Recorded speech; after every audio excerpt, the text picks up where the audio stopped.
Snow drifted in slow, cruel spirals over the narrow Edinburgh street as the door slammed behind me, the final crack of a life I had tried so hard to salvage. The winter wind sliced through my torn dress, my bare skin stinging as if the cold itself wanted to claim me. My husband's rage still echoed behind the thick oak door, his shouts, the crash of something breaking, the heavy stomp of his boots as he paced like a cornered beast. But the last voice I heard before the lock slid into place was hers, his mother. Her silhouette towered in the doorway, wrapped in her wool shawl, eyes glinting like polished frost. "Let's see if any beggar will pick you up," she'd said, voice dripping with venomous satisfaction. And then she pushed the door shut with a slow, deliberate smirk. The snow kept falling, gathering on my shoulders, clinging to the ripped fabric of my dress. Winter in Scotland was never gentle, but that night the cold felt personal, like a verdict.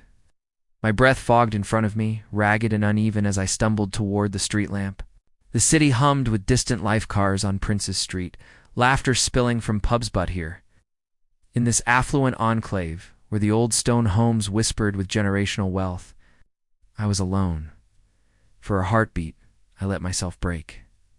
The tears came hot, absurd against the frozen air, mixing with flakes that melted on my cheeks. I wrapped my arms around myself, not for warmth, but for composure.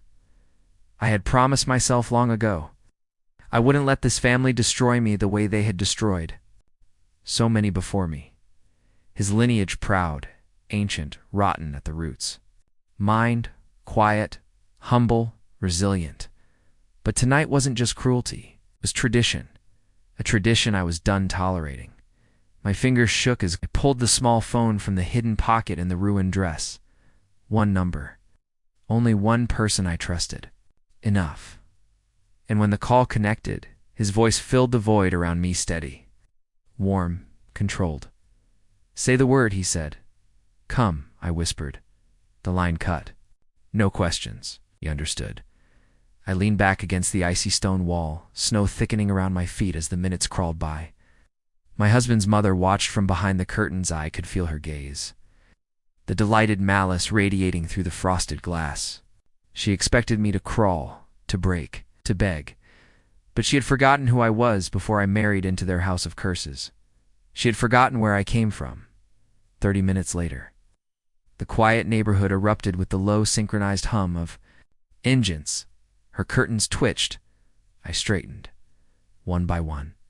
Black Rolls-Royces slid into the narrow lane like shadows given form. 6 in total, polished to a mirror shine even in the storm, headlights cutting through the icy haze. Drivers in tailored coats stepped out in practiced unison. The lead driver opened his umbrella, bowed and held out his coat for me. "Miss Rowan," he said solemnly, "we're here on your father's orders."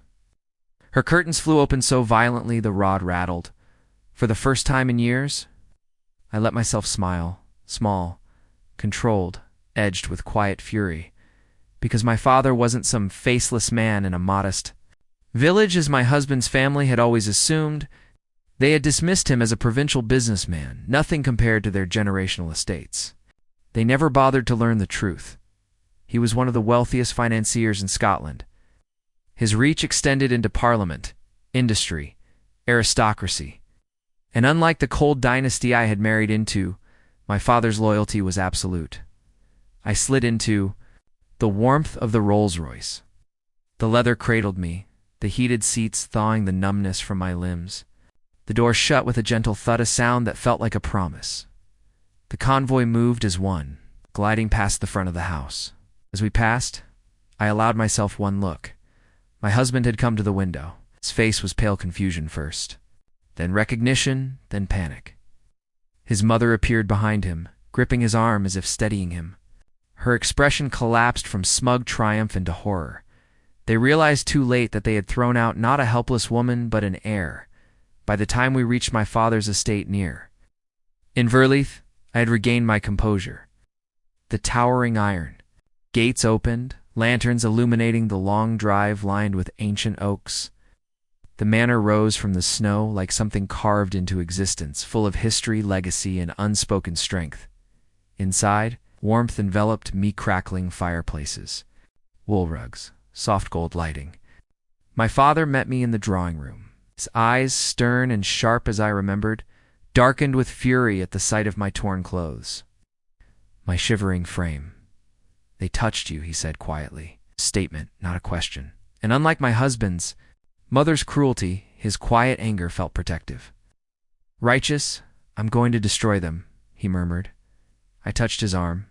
"Not yet." He looked at me with a blend of pride and sorrow. "Your mother would have said the same?" "She would have. She had lived through her own betrayals, her own war against men who thought power was their birthright. I had inherited her fire butt, my father's strategy. I needed both. That night, as the snowstorm thundered outside, my father had the estate doctor examine me. A team of staff bring warm clothes, food, tea. I curled up in the room that once was mine, curtains drawn, candles flickering, but sleep did not come. Instead, memories flooded back, my husband's initial charm, his mother's calculating welcome, the shifts over the years from condescension to cruelty, the gaslighting, the isolation, slow corrosion of my identity. But the final act wasn't even the violence, it was the mockery, the dismissal of my humanity, the stripping away of dignity. They thought they had exiled me. They had merely freed me. At dawn, my father knocked on my door. "Come," he said. "It's time." We sat in his office, the walls lined with leather-bound books and portraits of Rohan ancestors. Snow poured outside, blurring the horizon. On his desk lay documents, bank statements, property deeds, corporate shares, all the weapons I needed. My husband believed marrying me gave him access to the Rohan fortune. He didn't know my inheritance was held in a trust separate from marriage law, ironclad and airtight. He didn't know I had quietly been buying shares in his family's failing estate properties for months. He didn't know the house I had lived in, the one his ancestors built, was not even in his name anymore. I had transferred it to myself, legally, silently. Peace. By peace, I had dismantled his safety net. He had torn my clothes. I had torn down his legacy by evening. The legal notices had been delivered, his accounts frozen pending investigation. Yes. His family estate declared under new ownership. His mother stripped of her long-held influence in charitable boards owned quietly by Rowan interests. The house he thought he controlled, locked, with security instructed to refuse him entry. He made the first move, I ensured, he'd make the last. When he finally showed up at my father's gates, disheveled, frantic. Shouting my name through the snow, security did not open the doors. I watched from an upstairs window. He fell to his knees in the snow, pounding his fists, screaming apologies, excuses, desperate bargains. My father stood behind me. "Oh, you don't owe him even this glance."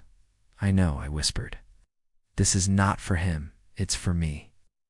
To remember the last moment he had power over me and the moment it vanished. As the Rolls-Royce convoy rolled out once more, leaving him behind in the swirling snowstorm, I felt something shift inside me, not vengeance, not triumph. Freedom. Finally. And as the gates shut with quiet finality, sealing him out of the life he once took for granted, I knew this was not the end of my story. It was the beginning of a life rebuilt not from broken pieces, but from the steel forged in betrayal, lineage, and a quiet fury that no dynasty his, not anyone's, would ever underestimate again.